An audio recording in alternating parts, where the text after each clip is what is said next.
Well, hi and welcome to Practice Makes Parent, where we understand it's not about perfection, but about transformation. I'm Dr. Danny Huerta. And I'm Rebecca St. James. And today we're talking about the importance of teaching our kids manners and respect. And Danny, this I think is one of my favorite episodes that we have ever done. Really? Because it is a personal passion project of mine that my kids understand the importance of manners and respect. Interesting. In every conversation, in every interaction.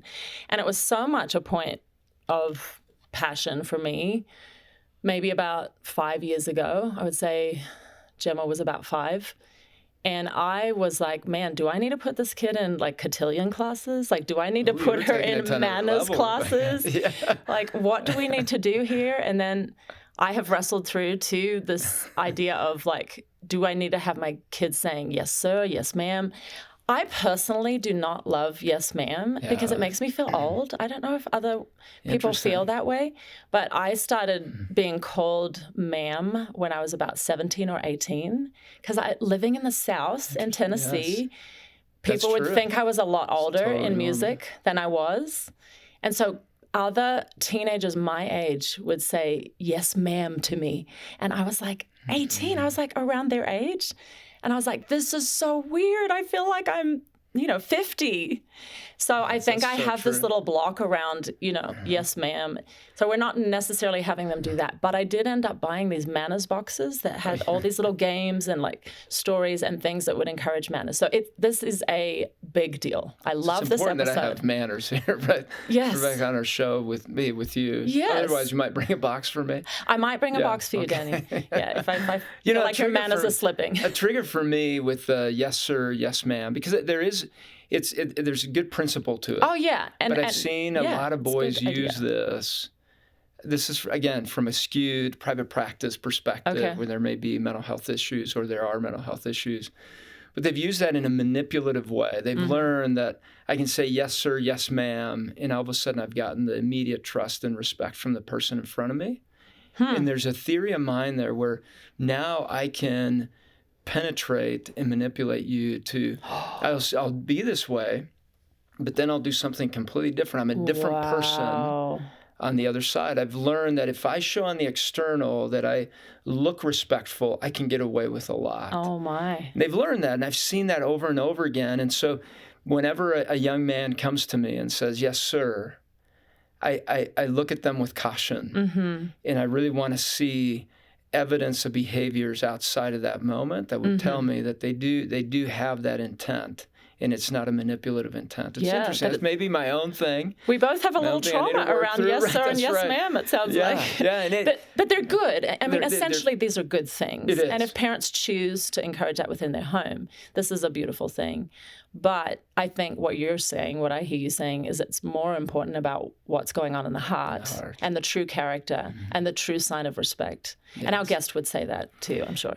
And growing up in Mexico, especially with our family and with where we were at, there was a huge importance in this. And this is something I've had to work throughout my life into adulthood. We had to present a certain type of manners. I had in my family, I had 2 generals in the Mexican military, and then I had a senator as well. Wow, Danny. On the Mexican side, right? And within the past of our family. And so we got to interact with, we had a president as part of our family at one point that had married in. And so we had these moments where we had to act a certain way, be a certain way, move a certain way. It was all about manners. And to me, as I grew up, I felt frustrated with it because it felt like you were presenting a facade and not a heart of caring for the person. I need to look a certain way rather than I need to be a certain way. And as little kids, sometimes we'd get in trouble if we moved a certain way or did certain things. And that was hard for me because then I came to America, and as we were with other families, I felt like we needed to present a certain facade as they were coming over. But there was an amazing gift that I've learned along the way now that my parents gave me, in that they said, you are going to stay at the table, You're going to have conversation with people that are at the table. And they loosened up on the movements and how you did everything else and ate. But it was about helping the people feel invited and cared for as a family with them. So we couldn't step away. Yeah. And especially That at the helped table. me. Yes, and that helped me in training to become a counselor. Wow. Because I learned how to ask questions. Of course. I learned interaction of conversation, even though sometimes I didn't. It was absolutely boring. Didn't want to be there. But then it caused me to become creative and say, well, if I'm going to be here, might as well ask questions and get to know people. That's so This has cool. been a gift from my parents. And so with my kids, I've seen it, manners and respect as a way of practicing self-control. Yeah.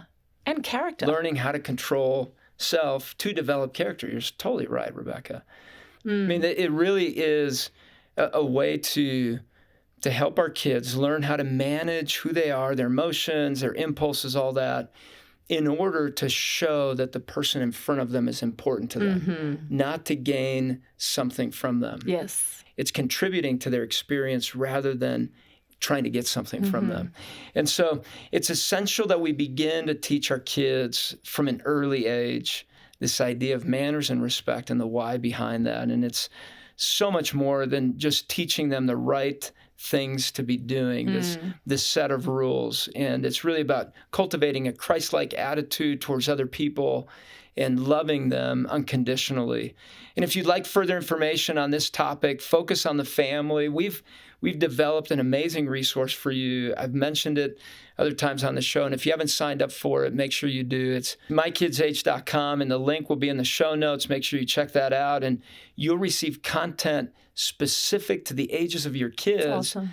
On a weekly basis, but then this annual one is amazing. Check it out. You'll get information on what to build, what to expect, and also how to grow you yourself as a parent, you and your relationship with your kids and your family, and how to help your child grow. Just, as you check it out, make sure you invite your friends to that as well. And we'll look forward to hearing from you as you use that resource. Well, we've got some great segments coming up. Later, we'll hear a question from one of our listeners who wants to know how she can talk to her husband about his tendency to over-criticize their son. But first, we have a great conversation with Jill Garner about the importance of manners and respect. Jill is an author and founder of the Manners of the Heart organization. Let's listen to our conversation with Jill. Well, Jill, we are so thankful that you came back on our show again. Yes. We're delighted to have you back. So glad to be here. You have so many wonderful things that you speak to that are so needed in parenting, and we're just really appreciative of your insights and your encouragement. And we really want to, in today's episode, dig deeper on the topic of manners and respect. Why do you believe that good manners are so essential and foundational for children starting at quite a young age? Well, I think underneath it all that manners truly are the foundation of morals. I believe that's really where it starts. If we start from a very young age instilling manners in children, and for me, manners, the definition of manners is an attitude of the heart that's self-giving, not self-serving. Wow. So to kind of expand a little bit on what we think of as manners, right? I kind of tend to think of manners, like I said, as the attitude of the heart. That's the attitude behind the actions that really matter. Almost more than the actions at time. And that etiquette, those are the rules. And we have rules to follow, we understand. But I consider that etiquette. So manners... It's one of the behaviors outside in from etiquette. Yes. Yeah, exactly.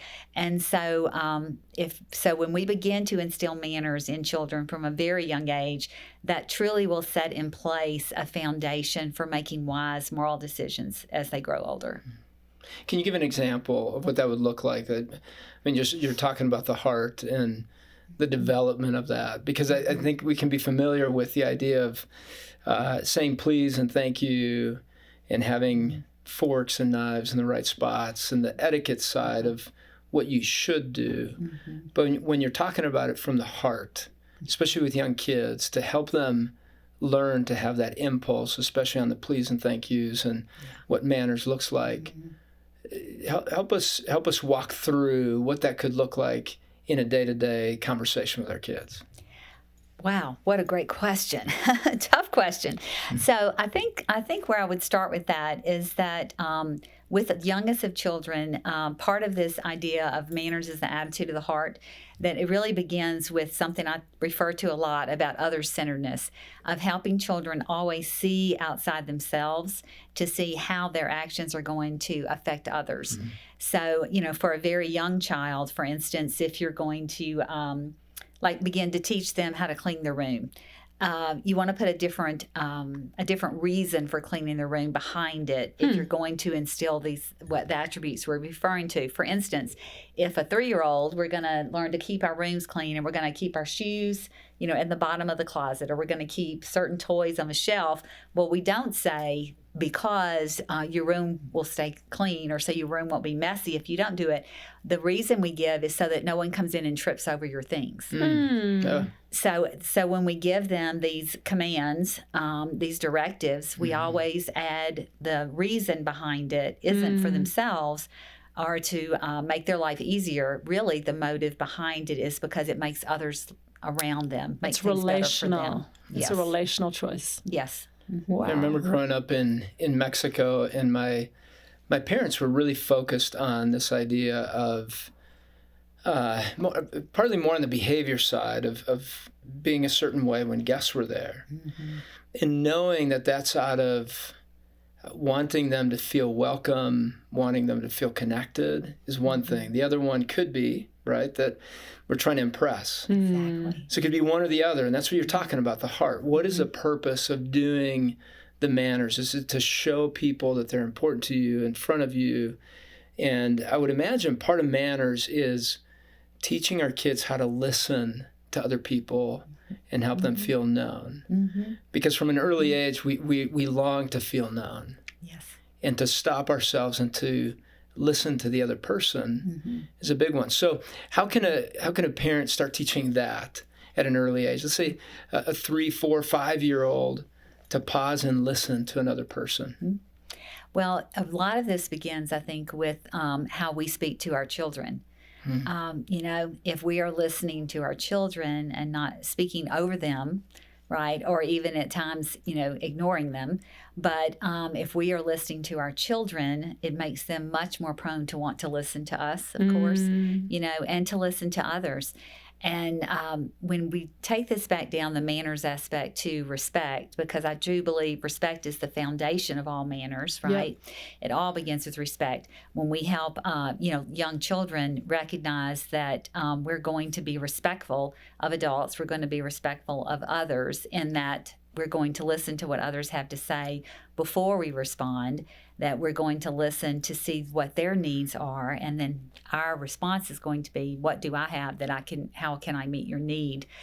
From a very young age, if we just begin training them how to hear and listen to the needs of others and think about how can I meet their need, rather than, how's it going to make me look? But I'm listening so that I can hear how I can meet a need. Yeah, I feel like it's so damaging when we out the tone of the why that we're insinuating with our kids is about appearances, like keeping up appearances. It's just a faulty foundation if it's about that. And I think that we can easily get sucked into that in the culture that we're living in too, with social media, and we just post it when we've all got it together, and isn't our family so good? And we can slip into that so easily, that it's about that and what people think of us. And I just love that you're pointing to such a deeper, more God-honoring foundation, a character-based foundation. Much more genuine. And, and it's about, too, who is our audience?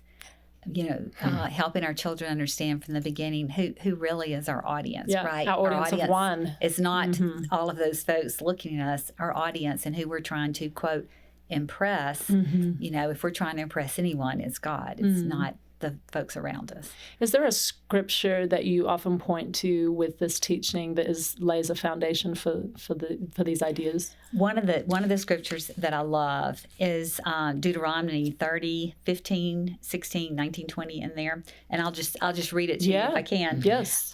See, I set before you today life and prosperity, death and destruction. For I command you today to love the Lord your God, to walk in his ways, to keep his commands, decrees, and laws, Then you will live and increase, and the Lord God will bless you, so that you and your children may live, and that you may love the Lord your God, listen to his voice, and hold fast to him. For the Lord is your life. To point us in that direction, that those are the decrees, those are the commands. That's what we're going to follow after and walk after and listen to his voice. And that gives us what we need, right, then to interact with others. Sounds like a daily rhythm in there.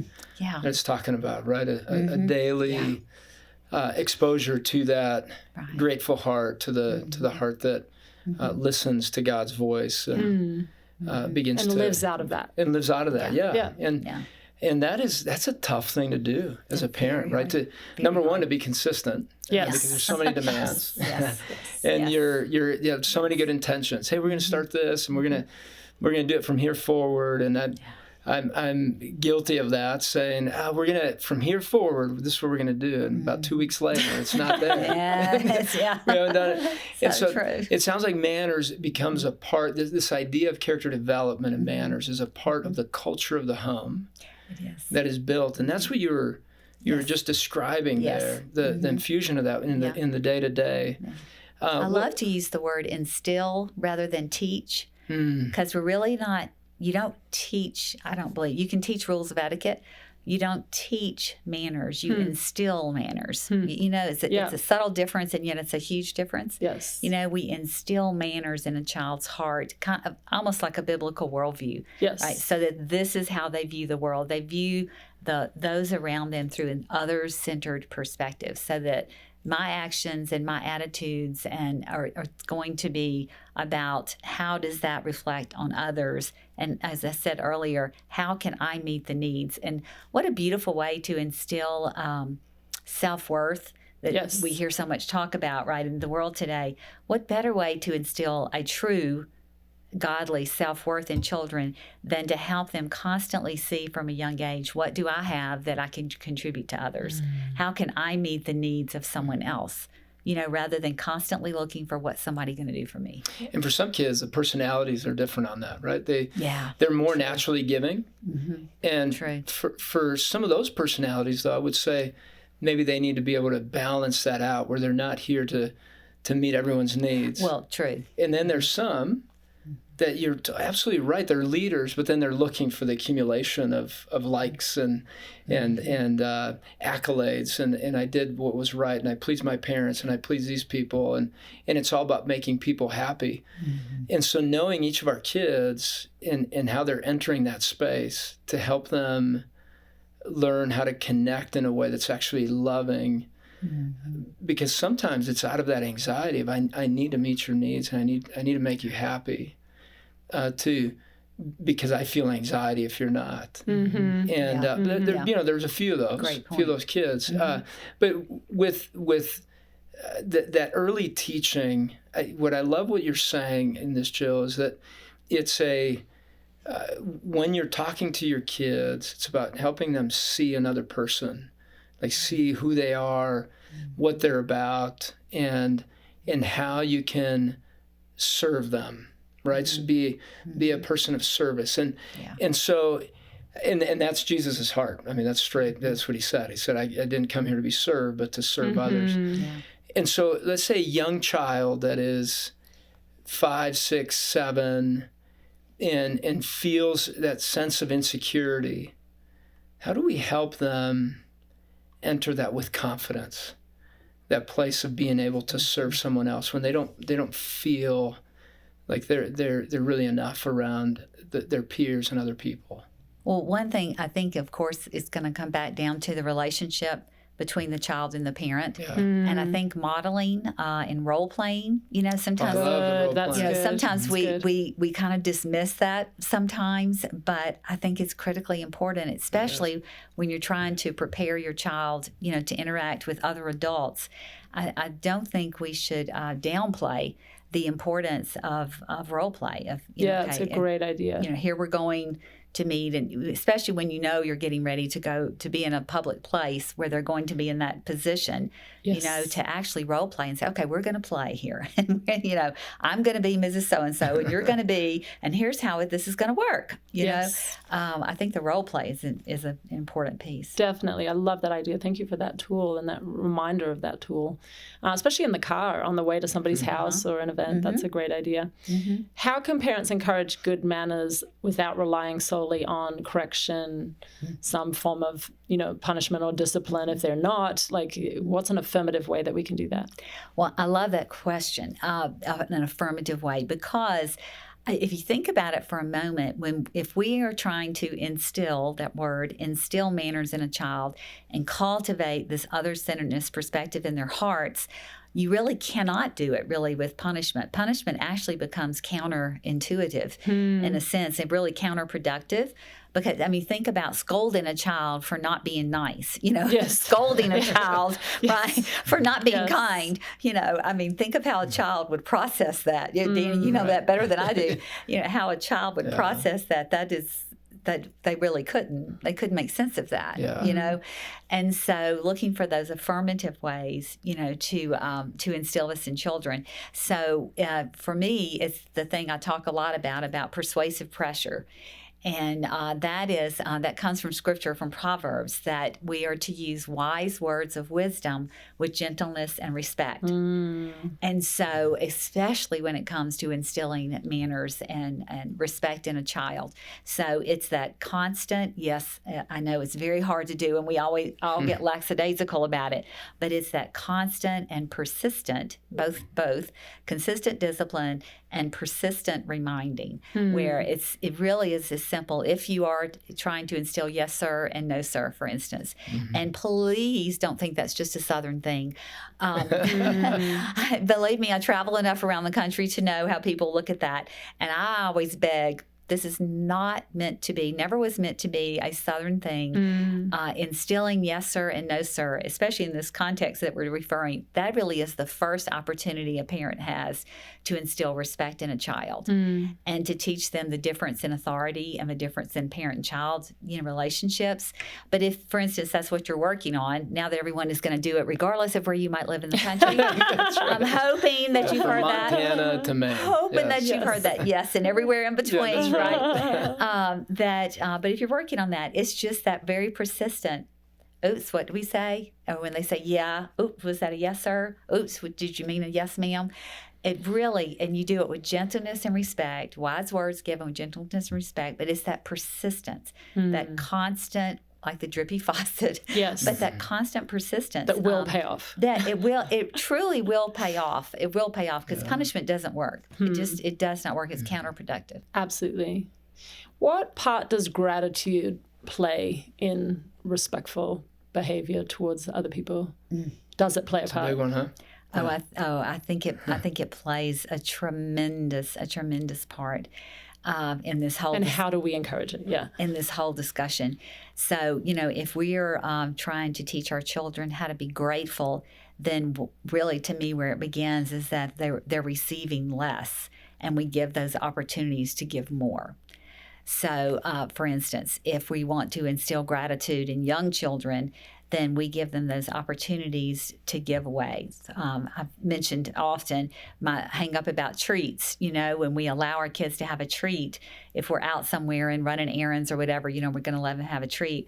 Well, if we're going to do that, we need to let them have 2 treats, one to keep and one to give, and one to give away, because they experience instantly the difference in how much better it felt to give than to get.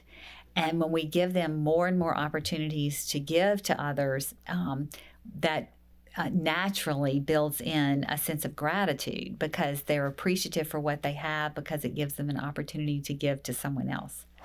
Wow, Danny, I just love this conversation. I really, really do. And I love that she is giving us a deeper view, too, of manners and respect and why it's important, that it's the foundation of morals and character.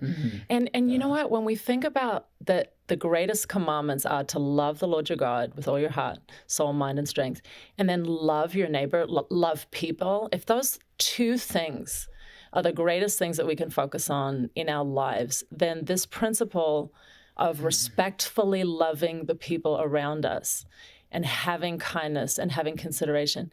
It's just so key. It's so key to a healthy family life. It's so key to a thriving home life. And I'm really passionate about it. I'm just fired up and ready to go home and go, kids, this is even more of a focus now. I love your passion for that, Rebecca. Thank you. Totally makes sense. And you're right. Those are the foundations to a child's development, to the home that is centered on Christ. And I love what she said about with her kids. She had said that she has her kids clean each other's shoes, and then metaphorically she uses she talked about walking in each other's shoes. That was a neat picture that she shared in our conversation, and I pictured that with my kids. I know for my son, his shoes are very important to him. And they would learn very well with those types of metaphors. So as you heard on the show, in this conversation, these metaphors, use those with your kids. Your kids will learn more through some of those metaphoric teaching moments. And we see Jesus use that with the parables. One thing you can be thinking about as you provide this foundation for your kids at a young age is teaching them how to be contributors. And that's the language we use here at Focus. I love that. Being contributors rather than consumers. And what she talked about was being self-giving rather than self-serving. And so there are many ways that you can say the same thing, but in our language we use this concept that we're contributing within God's kingdom, we're contributing within our home, we're contributing to others' experience. That's about being loving towards them without expecting something in return. It's not transactional. It's not transactional. And there's a lot of research on that there's a self-serving bias, a transactional intent in kids that are natural. And just in human nature, we have that. So it takes teaching and discipline to teach our kids how to care enough for another person without expecting something in return. And also not shaming. If a child struggles with this, recognizing, man, that's a natural tendency that you're trying to go up against. Try to see what it's like. Have them take experiments on what is it like to truly care about another person and remove the need and the angst that you need something back from them. Truly love them. The first place to practice it is in your home. Yeah. And when you're showing manners and respect, it's about controlling your internal urges enough to say, you're important to me. And manners begins with listening to another person, looking them in the eye. And I know in some cultures that's not necessarily a good thing. But in general, looking each other in each other's eyes is amazing because you're connecting emotionally with that person. It's the window to the soul. You are important to me. And so teaching our kids that, and we can model that by when they're talking to us, looking into their eyes and showing that they're important to you. Love this conversation with Jill. She is definitely passionate, as you are, Rebecca, on this topic. Such a great topic of conversation, and I've loved every moment. Well, if you would like to dive deeper into how you can teach your child manners and respect, check out Jill's Manners of the Heart organization at mannersoftheheart.org or click the link in the show notes. Well, it's time for our weekly Q&A. This week's question comes from Megan, who asked, "Hi, Danny and Rebecca. I'm wondering if you can give me advice on how to approach my husband who is constantly putting our teenage son down. Nothing our son does is ever good enough. His father is constantly critiquing his every move, and I'm worried that he's becoming resentful. Is my husband damaging our son by being overly critical? How do you suggest I talk to him about it? Thanks." Wow. Rebecca. Yeah, that's a tough one. It's sad to me. Yes. And Megan, thanks for asking this question. Vulnerable question. It's a very vulnerable question, very important question. Yes. And one that I would imagine, Megan, that you feel a bit powerless with this, a bit helpless, maybe hopeless. There's a lot there that you shared within your question. And I'd say that, yes, this is very damaging to a young man that is trying to figure out if he has a sense of worth, a sense of competence, two very core needs within a child's development, especially a teen boy's development. And I think it'd be good to ask your husband, what is it that you want for our son? What are you wanting for him? what is your vision for him? Because I'm watching as you try to guide him, and you're pushing him hard. And I think it's out of love. I trust that. What is it that you want for him? And he may say, well, I want him to be successful. I want him to be this or that. Just say, I wonder if there's a lot of fear behind that. You seem afraid. And calling out that emotion that really is under all that, maybe that'll make him vulnerable enough to admit that, yeah, I'm afraid he's going to fail. And I'm afraid he's gonna mess things up, and then just say, man, I wonder what it's triggering inside of you. Mm-hmm. Mm-hmm. Are these the things you're afraid of in you?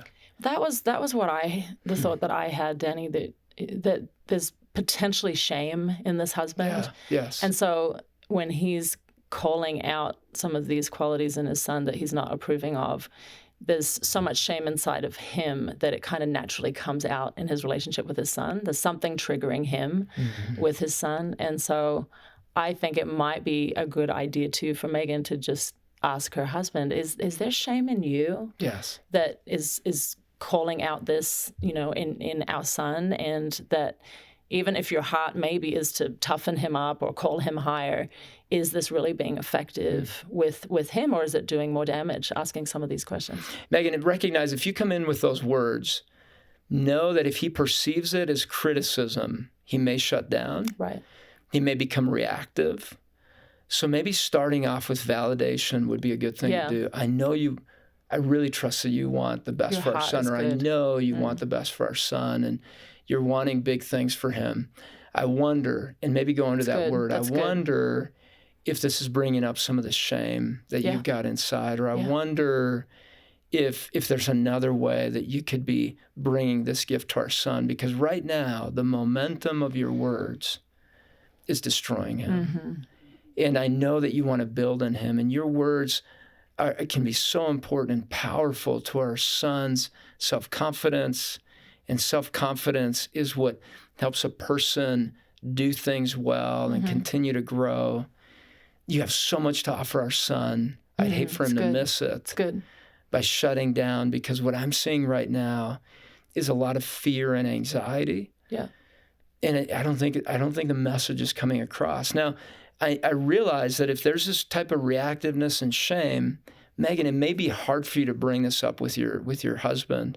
And so maybe what would be really, really good to do is ask for a family counseling session. Yes, 100%. And what you can do is begin with our counseling line, so that the counselor can ask you some clarifying questions and these nuances of where you're at with your husband, because this requires communication between the two of you. Our counseling line number is 1-800, the letter A and the word family.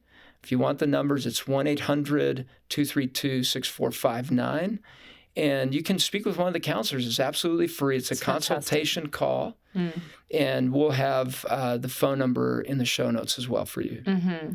And you talk a lot, Danny, about humility being such a valuable, part in all of us, and especially in our spiritual life. And Megan, if your husband has that humility enough to go, yeah, I probably need some help in this area, it'd be great for him to call that counseling line too, and just, have somebody pour into him some advice, some encouragement on how to navigate this with his son. And just know, we've had this call come into our counseling line. Great team of counselors on the line there. And hey, make sure you keep sending these questions. We love to have these. We just want to serve you well and be in the mix with you. Absolutely. It's a great question, Megan. Thank you so much for your vulnerability and sharing so honestly. It's such a blessing to all of us. And if you have a question for us, please send it in. We would love to answer it. Click the link in the show notes or go to practicemakesparent.com and click the button on the side of our show page to submit a voicemail. And if your voicemail gets selected, we'll send you a signed copy of Danny's wonderful book, 7 Traits of Effective Parenting, for free as our way of saying thank you. Well, we hope that this episode offered you some great and very practical insights on how to teach your kids about manners and respect, and how to love others through that posture. Mm-hmm. And this is just one of the reasons why we love doing this podcast, because our goal is to equip parents like you with practical tools that you can use in your everyday life with your kids. Thank you so much for listening. I'm Dr. Danny Huerta. And I'm Rebecca St. James. Join us next week for more tips for transforming your parenting on Practice Makes Parent.